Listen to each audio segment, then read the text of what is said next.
Welcome back to my YT channel. This is your content creator, Sutero. Oh, wait for a while. Oh my god. Okay. Oh my god. Sorry for it's a problem for my arrangement of my vlog for today. So this is Sotero Nepamazano Jr. Okay, but before anything else, shut up. Oh, diba? The Bluetooth device is ready to pair. Hello guys, sorry for that late response. Is connected successfully. Late response of my introduction because I'm not on the screen, right? Okay, let's make this quick and then after that we will just end this for a matter of 10 minutes only. Wow. Okay. So, our topic for today is biochemistry, a combination of biology and chemistry, right? Okay. So, our specific topic for today is all about amino acids. Okay. Like that. Alright? See? Red color, right? Diba? So before anything else, it's not clear, right? Oh, okay. Oh my gosh. Wait. Okay. It's clear now? Class? Okay, hello students. Welcome back to our subject for today. Amino acids topic under biochemistry. So we need to start with a functional formula for this. We have amino group, then carbon, single band hydrogen, and then C, double band oxygen, OH, and this is our side group R. Okay. In our 20 amino acids, because we have 20 type of amino acids, 20 examples of amino acids, and there are two types of amino acids. The first thing to do is we have the essential amino acids. Okay, so take note because after this we'll be able to have an examination, a quick examination to calibrate our comprehension.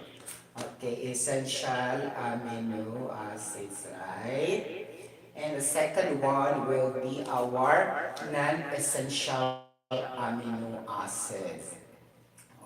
Okay, right? Okay.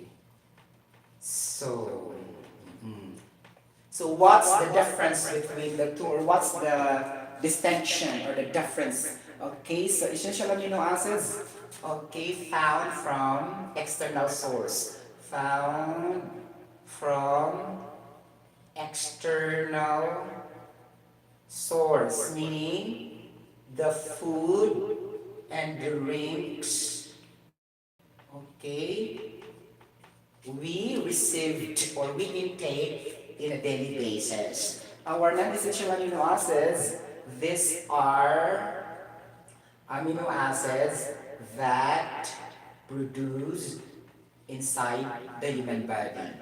Produce inside the human body. Okay.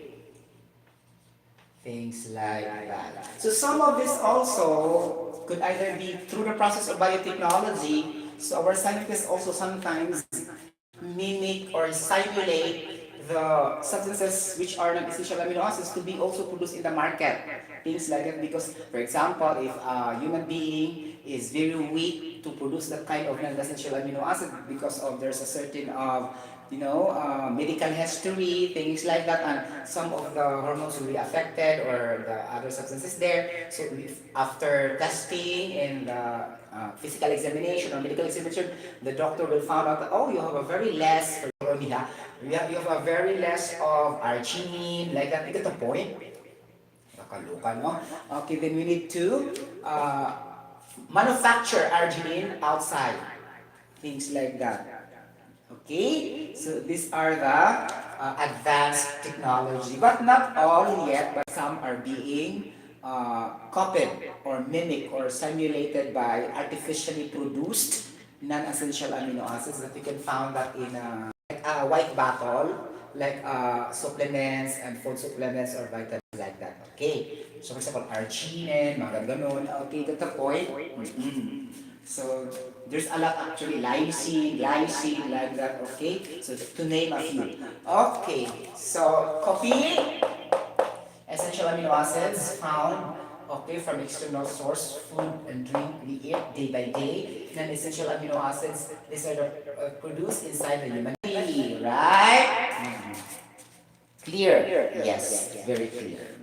Okay, here the R, we need to substitute of anything. When we mention the 20 examples of amino acids, let's first enumerate the essential amino acids. Right? Okay. So there are 9 amino acids. Okay. These amino acids are equally important for all of us because if this will not function, then problem, there will be abnormalities. And we will get sick because most of them are prerequisite and requirements to be arranged properly to produce the desired protein. Okay, and then protein is the building block of life, so it's gonna be like we don't have energy if we don't have amino acids, right? Because amino acids are the backbone of protein. So meaning to say, protein cannot stand without amino acids. You get the point? So that's why they have the same formula. Don't be confused. Amino acid and protein have the same functional formula because protein is made up of too much amino acids arranged in a proper and appropriate manner inside our body. You get the point? Things like that. So the protein also is like this: NH2, CH, and then R also the same. Okay, and in fact, guys, the hormone, okay, the globulin, immunoglobulin or the antibodies, okay, things like that are made up of protein, all. So if we look back the examples, for example, The Bluetooth device is ready to pair. let's say The Bluetooth membrane, device is connected successfully. let's say membrane protein. Okay, number 2, transport protein. Okay, things like that. And then number 3, hormonal protein. Okay. Number 4, enzymatic protein. Okay. Number 5, immunoglobulin protein. Okay. Like that.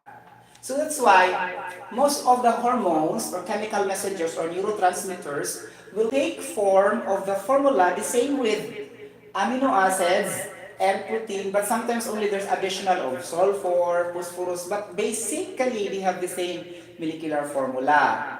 So that's why, for example, if the examination says distinguish what this substance will about, that's why there's no examination that will say identify if it is hormone, protein, amino acid, nucleic acid, because most of them are interrelated with each other. You get the point? Things like that. So it's gonna be like that. Membrane protein, transport protein, hormonal protein. Transport protein is gonna be the cholesterol. So many. Okay, adrenaline, like that, histamine. Okay, so many hormones, guys. No, the GABA. Okay, get the point. Gamma aminobutyric acid. It's very important in order for our central nervous system to function at its best. Okay, because if this GABA will not function, then we will be having a neurological diseases. Okay, that's GABA. That's also hormone or neurotransmitter or chemical messenger. Again, hormone slash neurotransmitter slash chemical messenger. These are synonyms with each other. They are entirely the same. Only the words and terminologies are being changed, but actually they have the same meaning. Okay, got the point. So enzymatic protein and immunoglobulin protein. So these are the examples of protein, and most of them or all of them are composed also of amino acids. Okay. So without this talaga, so we will die. Why I say that? Because our genes needs amino acids. Okay, for the production of appropriate amino acids then converted to the recipe of protein. They're just like making a a cook inside our body. There's a cook, and they need to prepare the recipe in order the product will be protein so that the host or the people will use that as their energy. You get the point? So that recipe is all about protein. And the cook is RNA. Okay, RNA, ribonucleic acid, and the commander is the DNA. The DNA will just instruct the RNA to make the recipe of the protein inside our body. And once it is being finalized, then it will go back to DNA, then it will really stored as our genetic information. Okay, get the point, or heredity. So, mo na siya atong genes. Okay, in our DNA. So, taas siya agian, no? Okay, get the point. Means like if you go into the process from our mouth, esophagus, going inside our digestive system and to the different anatomy parts of our body. Okay, things like that. Okay, guys, no? So many things to tell and to inform, right? My whole day office will not be enough to talk about this biochemistry. Okay? Really, if we will be able to discuss general chemistry 1, general chemistry 2, oh my gosh. One day is not enough. If I will try to detail from the basic, but there's no time. You get the point? I cannot detail everything during my vlogs. Trust me. Okay, it's not easy to discuss everything in only 2 hours and 3 hours. So you can see my vlogs are too long. Okay, it's not enough for me to have 10 minutes, 15 minutes because there's a lot of contents. You get the point? You know me as a vlogger, I'm a content-wise vlogger. I'm not on the visual effects and the special effects. I'm not on the attractiveness of the video. Because my videos and my vlogs are not for revenue's purpose. This is to inspire the humanity and to those who listen to my vlogs to learn information. This is for educational purpose. Secondary na lang ng revenues or trending videos. Okay. I hope also some of the vloggers will have that kind of objective. Because if you are not focusing only for the revenues, it looks like you will be forced every time to do something and you will get tired because you are always have money in your mind. If you commit, you will be happy, you will be enjoying what you are doing. Things like your passion. Okay, passion of mentoring, educating, sharing with information. It doesn't require money really to share information, right? As a vlogger, but I cannot blame you also, guys. Maybe you are not also working. That's why you are having that as your income. So that would be understandable. You got the point? That is your income. Others also making that a passive income.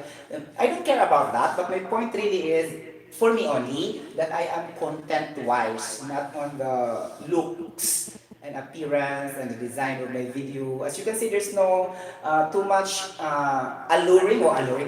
too much captivating caption like that or design like anything, animation or whatever. So your eyes will not really enjoy. But if you try to listen from the first to the last, your brain will enjoy. It's not only the eyes.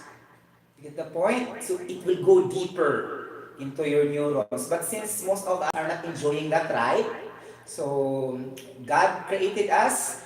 There's a lot of, average and below average. If God created us all smart, then there will be also chaos in the world because nobody will accept like that because they're always superior in intellect, things like that. But thanks to God, God created majority are average, not genius, not smart. And that's also the reason why majority of the people don't love to listen information vlogs. Okay, academic vlogs, health science vlogs. They love only to watch enjoying their eyes and laughing. Okay, so all are enjoying that. Some also, I'm not saying not, but less. Okay, get the point. If you can see also in the YT, so there's also lesser viewers for others, not only me. Okay, but if we talk about jokes, humor, ano siya, mga kinabuang or whatever. So many will watch because a lot of people are also like that in the world. I think only 20% are brilliant or 10%. Okay, you get the out of billions people all over the world, I think only 10% are really smart. The rest 90% are not smart. That's why most of them are also watching that kind of videos that doesn't have substance. You get the point? You know substance? Okay, even if you're watching that, you can apply that in your daily life. You can learn something like that. Then it can improve your health. It can improve your quality of life. Things like that. You get the point? Okay, but it's not to say we are not caring about that because you will just say, "Who are you?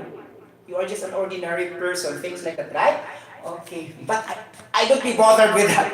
I will keep on going, vlogging and sharing information to our young students as our future leaders in our country or parts of the world. That's why I'm talking in English also. I'm not talking most of the times in Bisaya because I want to reach my vlogs all over the world. Okay, for different students all over the world. It's not only intended for Filipinos, but for all students all over the world and all professionals all over the world. Okay, it looks like world-class kind of vlogs. It's not really pipichogin. You get the point? Mm-hmm. Pipichogin because it doesn't reach to another country. You cannot understand what you're talking. You get the point? If you're talking in Tagalog, you cannot understand what you're talking.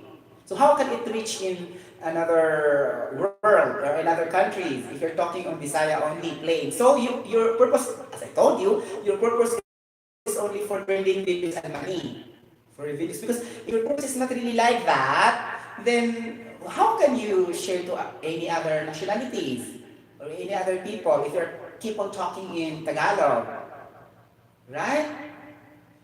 Answer me honestly, straight. So you are only focusing on the trending videos and money making or revenues. Okay, but for me it's different. Okay, my advocacy is really different. Okay, this is to inspire and share academic information, particularly health science all over the world, so that we can really share to make the world for a better place to live. Things like that. You get the point? So going back here for our essential amino acids, we are trying to list them. Okay, essential amino acids. Okay, things like that. Okay. So let's list. Okay, hello guys all over the world. Okay. So sorry guys because my vlogs is not all about eating. Okay, sorry. Okay, because anybody can eat. Okay. Okay, we would like to vlog things that only you can do, things like that, because it's easy, right? You get the point? If it's easy to do, and then there's no challenge. For example, if you do this, and some Allah can do that also. Nothing amazing thing that they cannot do what you do. You get the point? So you make yourself unique. Things like that. You get the point? And creative that it's gonna be like different from others. Okay, you get the point? Things like that. Don't copy that concept of others. That's why I don't really love to watch content creators that will only try to grab the videos of others and just play that and then they will explain something. It's very easy, it's not challenging. Okay, it's only opinionated. They can talk what they want based on their minds only. You get the point? So all of us can have opinions, okay? Then it doesn't look like we will not agree in the same consensus because that's not factual. But health science are factual, okay? Safety, health, a lot, blah, blah, blah, so and so. No, okay, in the OSH world and in the environment, okay? Things like that. Okay. Now, we have histidine. Okay, number one. Okay, number two, isoleucine, Charis. Okay, we have leucine, diba? Okay, we have cysteine, right? Okay, we have glycine. Okay, check that. Okay, we have okay, proline. Okay, we have the valine. Okay, we have the threonine. Okay, we have methionine. Okay, like that. And we have, okay, phenylalanin. Okay, phenylalanin. Phenylalanine. Okay, like that. So there are 9 essential amino acids: histidine, isoleucine, leucine, phenylalanine, glycine, proline, valine, threonine, and methionine. Okay. Each has its corresponding structural formula. Okay. Now we go to the structural formula of histidine. Okay. So histidine will be like this: NH2, carbon, hydrogen, and then we have C double band OH. Okay, so in our histidine, so we have here CH2, things like that, H, like a triangle, CH, okay, ganon, and then nitrogen here, double band, okay, and then we have here the point. So ganun siya ang atong format niya. So C, single band, NH, and here will be our nitrogen. See? Okay, that's the nitrogen tulo ka buok. Okay, here, here, here, and also here. Okay? Ganon. Okay? Chararat. Oh, no, it's not tula. Ano siya yung nitrogen. Okay? Ganon. Sumatong histidine, diba? Ganon. You get the point, mga palagingging? Okay. Diba? Any questions so far for this? Ang atong ano siya, histidine. Okay, nasa sa isoleucine. Kasama ng atong isoleucine, mga palangga. Okay, anak na yun ay... Okay. Ang atong isoleucine is okay. C, single bond H, COOH, and then we have here CH2, then CH, CH3, CH3. Pili di atas atong isoleucine, mga palagingging. So, 1, 2, 3, 6 plus 1, 7. You attach card C3H7, meaning you attach propane in your isoleucine. Okay, ganon. Kaya si H2 normal naman na siya nga first, di ba siyang atake dito sa iyang R here. So that is our isoleucine. Okay, leucine. Okay, this will be like only the isomer of isoleucine. Okay, actually the original is leucine and the isomer is isoleucine. Okay, things like diba? Okay, like that, no? Then CH3, mga palangga.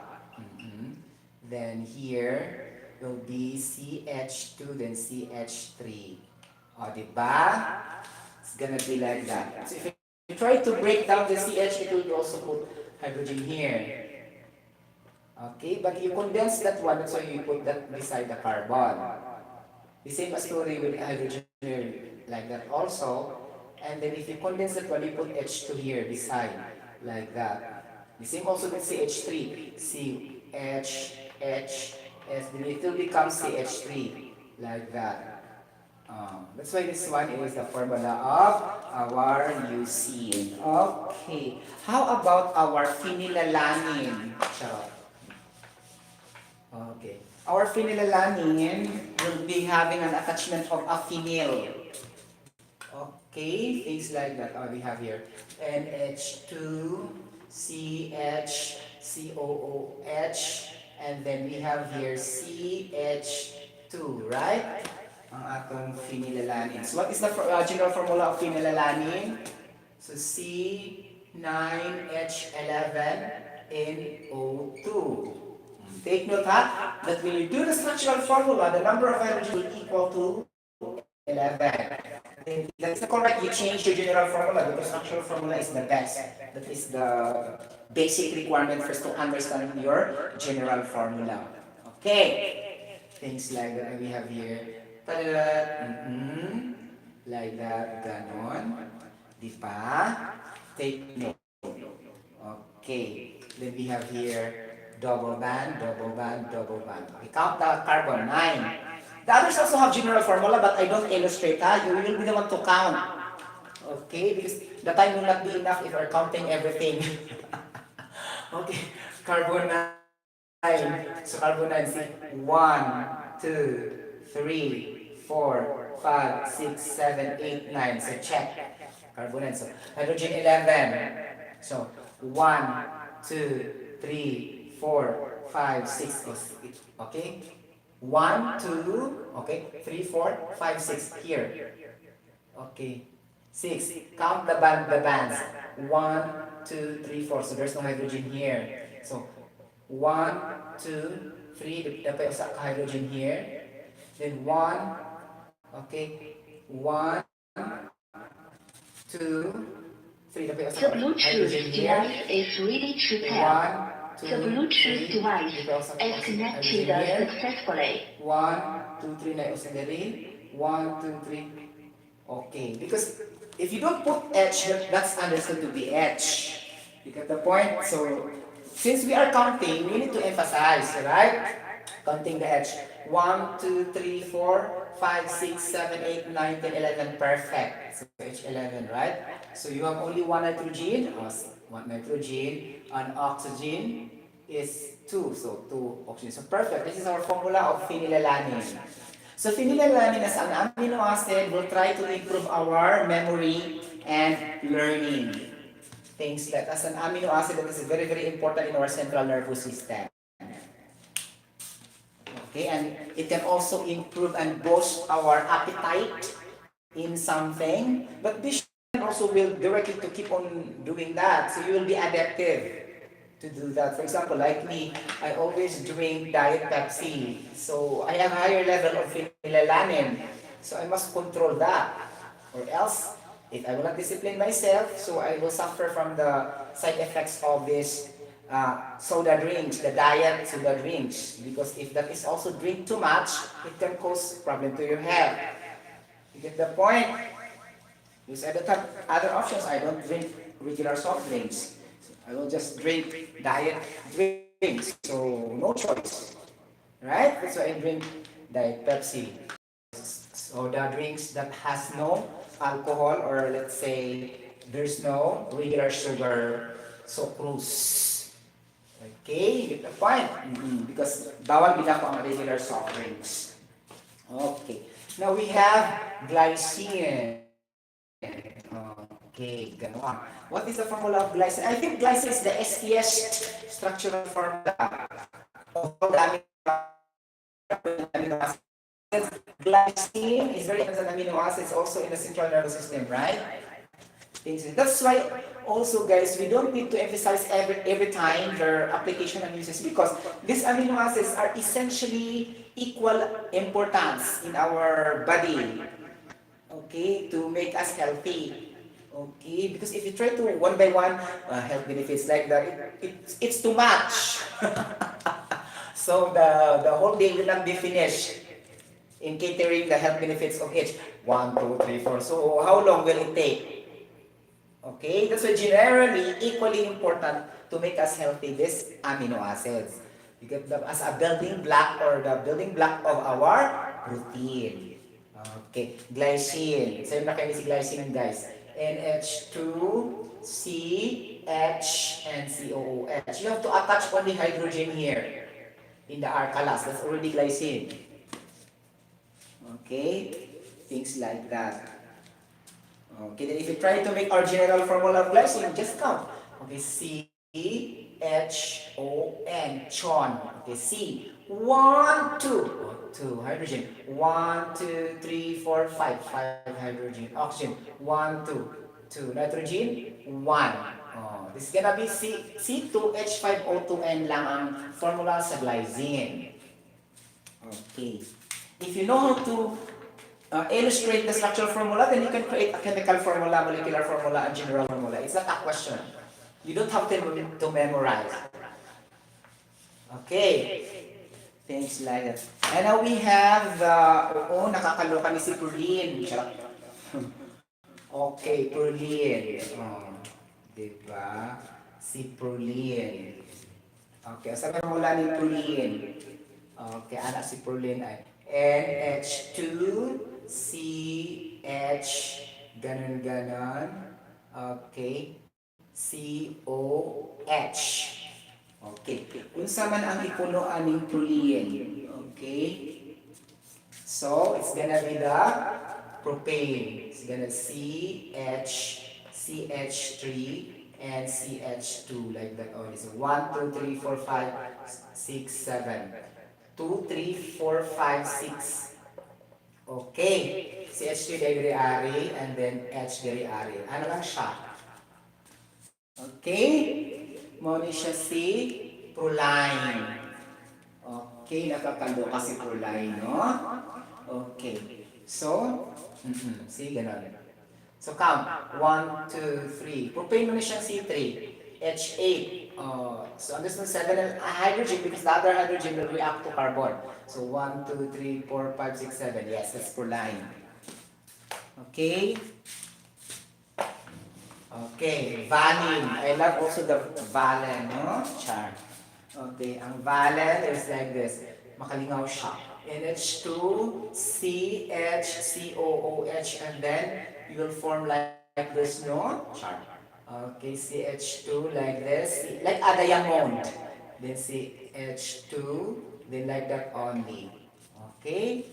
So that's already valen. Right? So you have to put like this. Okay. Kalas. This is structural formula of valine. Okay. Now threonine. Okay. Si threonine, you need to put the propyl alcohol. Things like that. Propyl alcohol in the attachment. Muna si threonine. Okay. Saan man nato ang si threonine ron? Charot. Okay. NH2CHCOH, threonine. So ano, C, okay. And then we have here, okay, OH, of course, OH. Then H, CH3, like that. Okay. So 1, 2, 3, 4, 5. So 1, 2. Adjust din mo diri mo sa CH2, then CH3. Okay? So, propyl alcohol na siya. Okay, say 1, 2, 3, C3. Hydrogen. 1, 1, 2, 3, 4, 5, 6, 7. That's 7 because the other one will take there. Okay, then OH. Things like that, no? C3H7OH. Okay, ganon. Yes. Okay? Diba?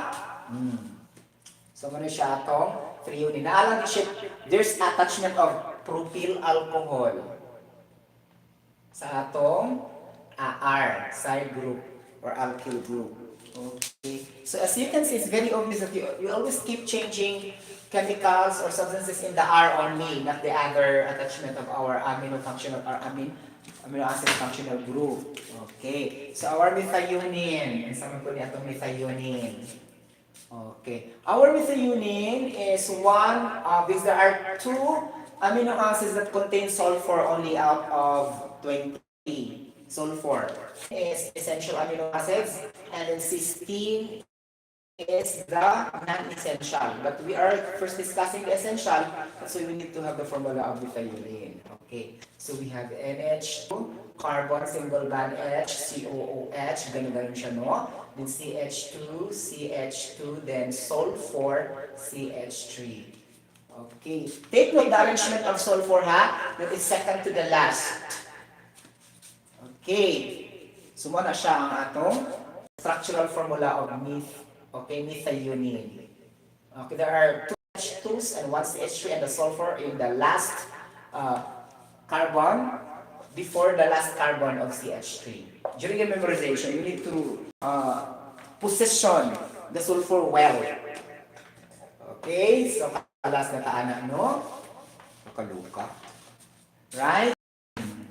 Things like that. Now, if we have, balik ka sa histidine. Okay, histidine is very important because, for example, if we have wound, if we have stomach ache, hyperacidity, diarrhea, constipation, headache, dizziness, cough, fever, bleeding, lacrimation. Lacrimation meaning you always having a tears without any reason.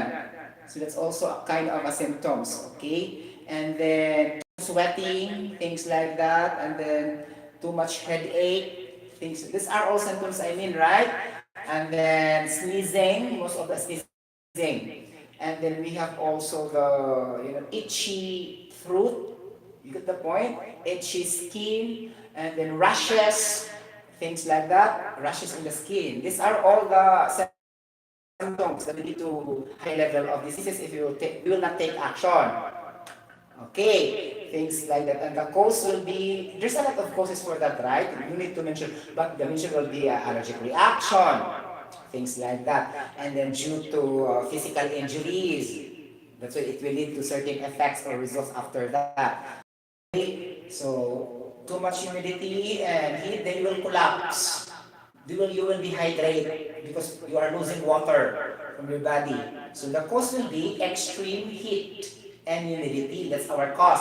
And our effect will be dehydration, collapse, fatigue, like that, loss of consciousness. Okay, those are the symptoms or result. Okay, now, histidine is very important in that situation. The moment we will having that kind of situation, okay, histidine will convert to histamine. You get the point? So the moment histamine will release, that's the time we will be having our symptoms. Because if we don't have histamine, we cannot feel the symptoms. We cannot see the symptoms. We cannot feel something.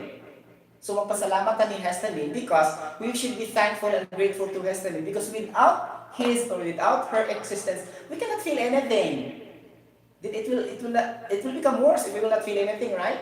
We will just leave it. You get the point? Then banin is already illness. Okay, things like that. So histidine to histamine. You get the point? Ganon. Mm-hmm. Okay, now, so if we have the histidine, then it will convert to histamine. So the formula of histamine is like this, huh? Okay, tank, tank, tank, tank, tank, ganon. Tank, okay. Then tank, tank, tank, okay. It's gonna be our NH2 here. Charot. Okay. Okay, ganon, mga palangga. Okay, mo na siya si histamine. Okay, okay. Ang histidine, naman siya dito yung mga kailangan naman siya formula dito. Ang NH2 ari na siya. Okay. Diba? So, skeletal akong higamit na formula. We are using your skeletal structural formula. Okay, see, like this zigzag. So this will be, okay, ganon siya, no? Okay, we have here the double band and the double bond here, the nitrogen here, and the NH here. Like that. So these are the structural formula of histamine. Okay, so the histamine will release two different exocrine parts of our body. So if we have endocrine gland, we have also exocrine gland. So just like related with integumentary system. In science, elementary science, right, we have integumentary system, meaning the hair, the nails, you get the point, things, and the skin. So these are the members of integumentary system. And the skin have the pores, right? Anything that has pores, like that, histamine will be releasing there. You get the point? So that's why we feel something. Okay, so what siya ang rule ni histamine. Then we can determine already what kind of drugs we'll be able to apply to counteract the histamine. So we have antihistamine. For example, we have the Benadryl. Okay, example of the cetirizine, like that. You get the point? Okay, there's a lot, right? Loratadine, okay, loratadine, sinitidine, okay, ranitidine, Zantac, like that, okay? So there's a lot, okay? You get the point? Mm-hmm. And then we say chlorothiazole. These are all the drugs prescribed by the doctor to limit the result of this histamine that we feel. For example, if we try to deliver the patient to the hospital and we need to reduce the pain, the sore, like that, sore eyes like that, or sore tail, because anything. So all types of symptoms will release histamine. You get the point? And then illnesses and diseases will come in. You get the point? So we have the receptors of the H receptors. This is main receptors. For example, it will go to your muscles, nerve cells, blood vessels, like that, no? Endothelial cells, respiratory tract, like that. What else? So many guys. Gastric parietal cells, okay, central nervous system. There's different areas where this histamine will attack, will go, okay, because it will recognize first with these different anatomy structures before we feel something. Okay, then histamine will do the job and will try to impact this blood vessel, respiratory, everything. And then that's why we feel something wrong. Diarrhea, constipation, everything, every disease you feel, histamine will be released. Okay, for information only, FYI. Okay, every diseases you feel and symptoms you feel, histamine will be released. Okay, if that is the case, you don't feel something, then you will die immediately because you cannot go to the doctor if there's no histamine. That's the job of histamine as a neurotransmitter and chemical messenger hormone. Okay, na muna na siya sa histamine. Okay, so every time this kind of substance will go out to your system. For example, I have dehydration today, like that. Then I need to have the oral rehydration because you are dehydrated. So the substance you will put is re, so that it will become back to you the water. That's why rehydration, not de. Okay, so we need to have oral rehydration so that it can also stabilize our digestive health there and we can avoid dehydration. Ganun siya. Okay, di ba? It's very good, no? Okay, especially in COVID, like that. Every diseases, no? So histamine will be released. Okay, things like that. Actually, guys, the explanation to that, we have the cells like that, and there's a corresponding antibodies. For example, this is the like this. Tick, tick, tick, tick, tick. So many cells, trillions of cells, and there's a membrane here, and then the Y-shaped protein. You know Y-shaped protein? The Y-shaped protein in our cells, different kinds of cells in our organ, will try to match, okay, the outer layer, and then matching with the same shape. So when you match there, it will become intact. Okay. The moment you will feel the cause of the, let's say, trauma, injury, too much heat, too much temperature, whatever causes of your, like, this will be granulated, it will be dispersed, this set, like that, and it will burst the lining, and it will little bit loose. Once it will be loose, it will be exposing na the, see here, like that, and then the histamine will be releasing. Because the Y-shaped protein can no longer hold. Because too much already, it will expand. No? Like that. Blah, blah, blah. Problem. So that's why virus can enter, bacteria can enter, germs can enter, like that. What else? Fungi can enter. Also parasites in the intestine can enter. So wala na. Because our antibodies is very weak. Okay? We need antibodies really to support the plasma membrane, the rigidity of our plasma membrane. Because, anybody can go there. Okay, get the point? So things like that. That's why ang histamine release din siya dayon, no? Okay, at least in a natural manner, in order for us to feel that, and we can consult to the doctor so that we will become healthy and we will be healed and recover from that. What kind of sickness is that? Get the point? Ganon. So especially allergic reaction. Okay, allergic reaction histamine also will go out. Okay, things that is H1 receptors in our muscles of our skin. Ganon. So, ang histamine can be found in different food like if you eat too much of meat, okay, fish, Okay, poultry foods. Okay, get the poultry foods like eggs, for example, also cheese, dairy products, cheese, macaroni, pasta, spaghetti, like that. Okay, and then the grain family like the cereal, the wheat, the malt, the barley, like that. You get the point? And then the OAT. So this type of food, including the rice. So that's why it could not be denied that we will have also allergy to certain food because we are eating this kind of food every day. If you can just imagine, our skin sometimes will become itchy without any reason. That's also the effect. The histamine will go to your pores, but it's only controllable at the time. Okay, it's not too much. Okay? So meaning to say, it go with the process day by day. If that is the case, di ka mangatol, bisag kadiyot lang. Okay? Then if you feel that, your skin will be itchy and it will be low sometimes. So at that time, histamine also released and then histamine is going back. Common sense. Okay, got the point, things like that. The last year, every time you feel something, histamine will be releasing. Okay? Will be excreted in a moment. Get the point? Ganon. Things like that. Because histamine is inside our body. It's not outside. The outside with the histidine, as I told you, this is coming from the food. It is essential amino acids. It will be converted to histamine inside our body. Then if we feel something bad, again going back to my explanation, it will be released.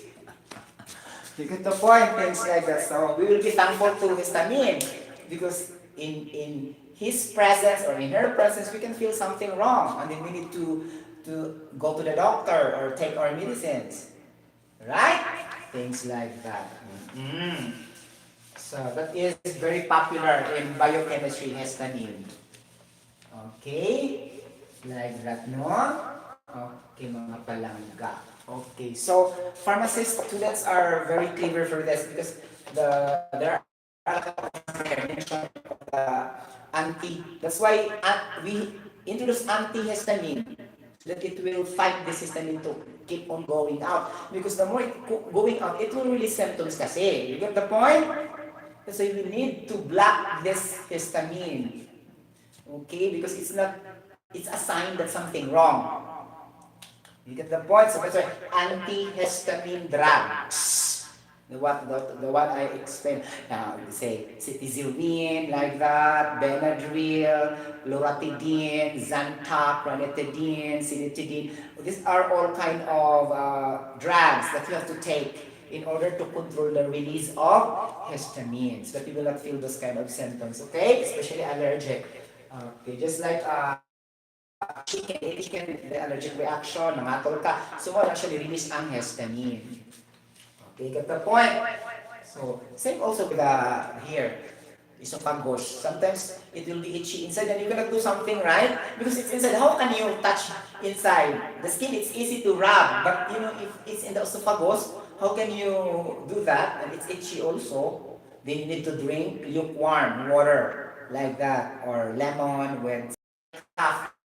Things like that. Get the point? Ganon.